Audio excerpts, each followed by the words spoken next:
My name is Olivia. I am 30 years old. I live in a small apartment with my mother. Life was not always easy, but we were happy together. My father passed away when I was 15. Since then, it was just me and my mom. She worked hard every day to give me a better life.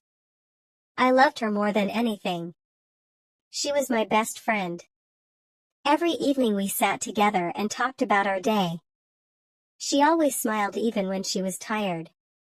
Her smile gave me strength. I worked as a teacher at a local school. I loved my students.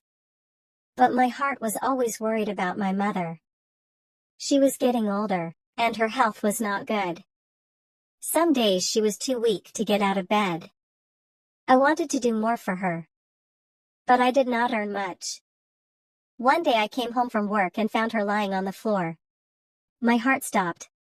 I ran to her and held her hand. "Mom, wake up," I cried. Her face was pale, and her hands were cold. I called an ambulance, and they took her to the hospital. The doctor's face was serious. "Your mother's heart is weak," he said quietly. "She needs surgery, but it is very expensive." Tears filled my eyes. I did not have that much money. I felt helpless. I sat by her bed every night, holding her hand, hoping she would stay with me. "Please don't leave me," I whispered. Days turned into weeks. I worked harder than ever. I took extra classes and gave private lessons. I saved every penny, but it was not enough. One evening as I walked home from work, it started to rain.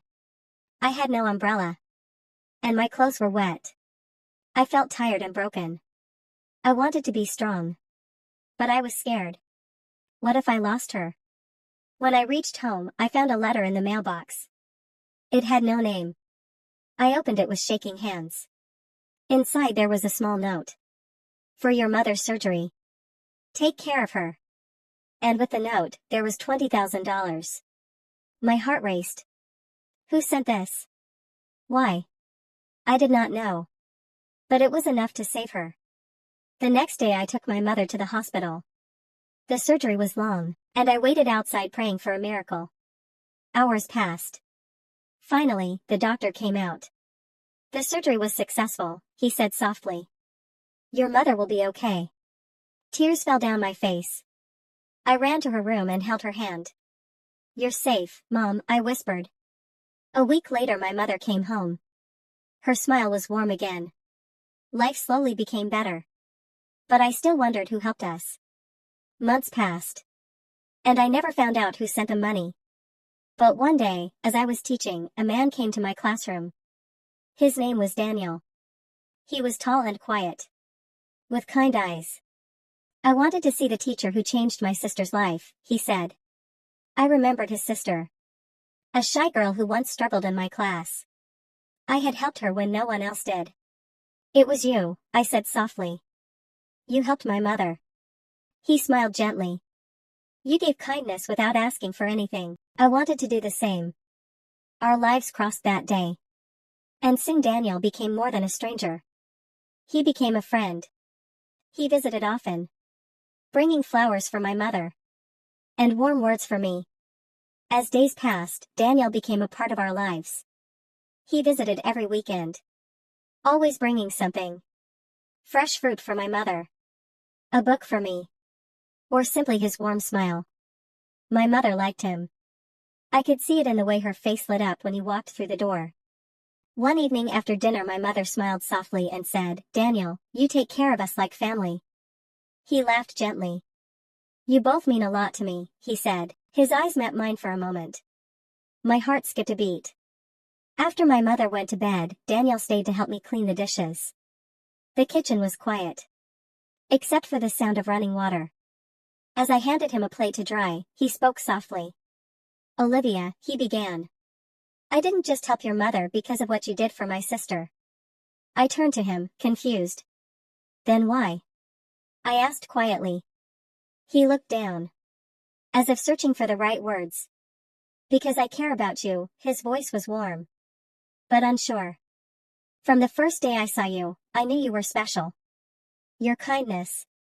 Your strength. I couldn't just walk away. For a moment I could not speak. My heart felt full, yet heavy with fear. I had lost so much before. Was it safe to open my heart again? You don't have to say anything now, he added quickly. I just wanted you to know how I feel.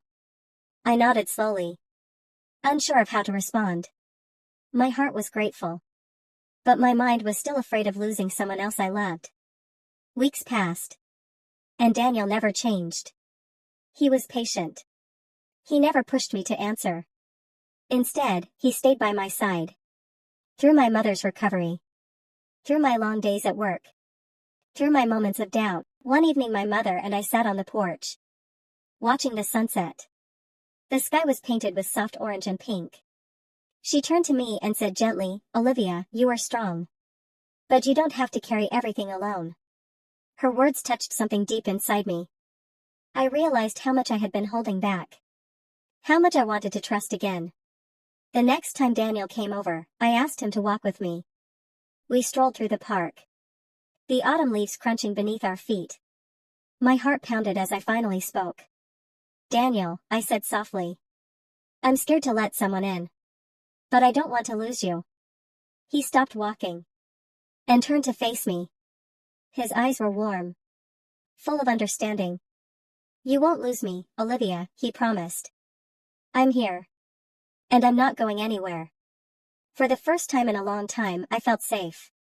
I reached for his hand, and he held mine gently, as if he knew how fragile my heart was. Months passed, and our love grew stronger. My mother grew healthier, and I smiled more. With Daniel by my side, the pain I once carried felt lighter.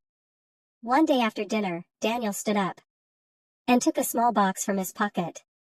My heart raced as he knelt down in front of me. "Olivia," he said softly. "You taught me that kindness can change a life. You changed mine. Will you marry me?" Tears filled my eyes. But this time, they were tears of joy. I nodded, unable to speak. "Yes," I whispered. "Yes, Daniel." My mother clapped her hands with happiness. And Daniel slipped the ring on my finger. In that moment, I realized something important. Life had broken me once, but love had healed me.